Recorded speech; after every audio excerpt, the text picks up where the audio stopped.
to make sure that when we do present 2 or 3 different options, we have to get their emotion involved in this conversation.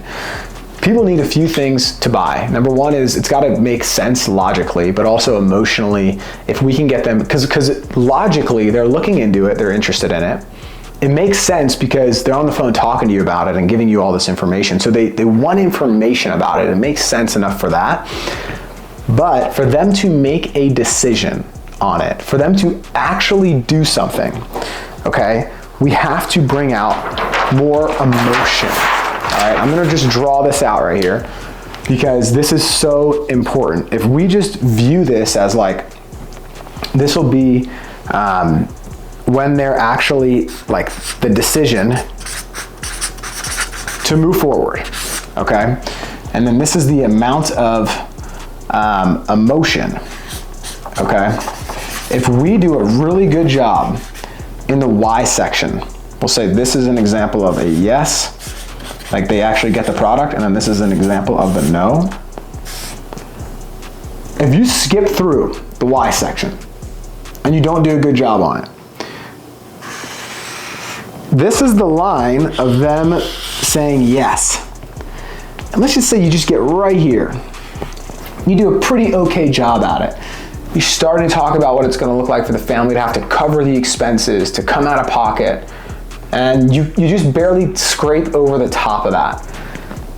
They're leaning into it, but it's not enough for them to actually go forward with it. If you can get them a little bit higher, and once you cross this line, once you cross that line, they're saying yes and they're doing it today.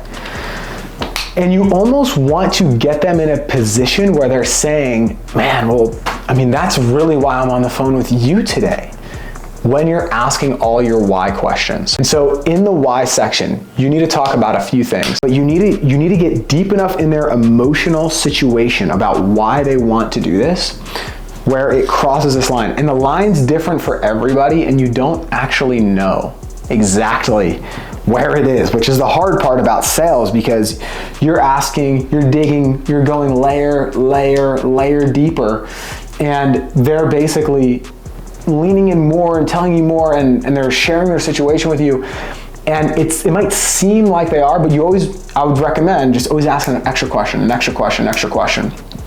right? And so this line, you have to ask enough questions to get their emotion this high, and not right here, but high enough to where once they cross this threshold, they're actually gonna do it, they're willing to say yes.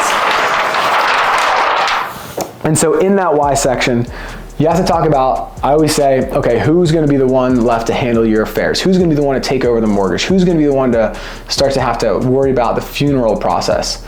And then they'll say, you know, Susie, John, Joe, whoever. And is that a position that you want to leave them in, where they have to handle all that by themselves? And how do you mean by that?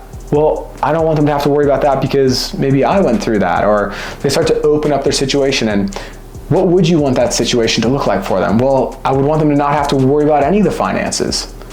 Got it. Okay, so that's really important for you to make sure that it's paid for. I'm just saying what they said back to them to get them to elaborate on it a little bit more. It's called mirroring, right? And in that process, I just go layer deeper, and we're just trying to get them to share why it's so important for them to get this taken care of. Who's going to be affected by that? What's the position with nothing in place versus having something in place? How would that make you feel? Their situation of how it's going to make them feel knowing that this is taken care of.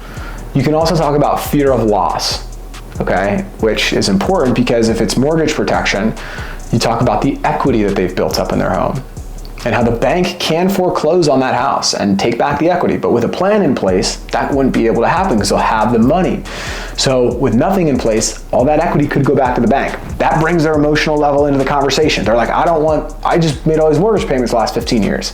I want to make sure the equity stays with my family, right? Or if it's final expense, you might be talking about maybe savings for their kids that have to come out of pocket to pay for their final expenses.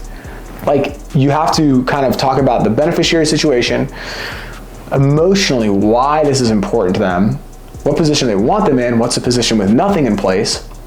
and then mix in some fear of loss of what we're talking about,